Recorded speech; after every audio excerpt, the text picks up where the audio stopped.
Hey guys, in this video I'll show you how to send Ethereum from Kraken to MetaMask. First thing I want you to do is just go ahead and download the MetaMask app. Make sure you have your wallet address. Then go to Kraken, right?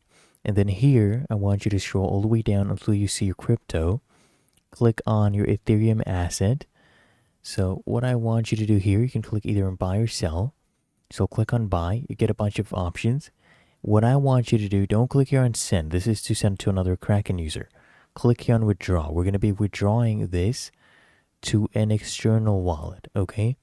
So you click on that and basically click here on add new address. Click on get started and then just go ahead and paste in the address of, your Ethereum address from MetaMask. Paste that in and then you can click on continue and choose how much you want to send to MetaMask. Really that easy. Found this helpful? Make sure you smash that like button and subscribe to App Mentor.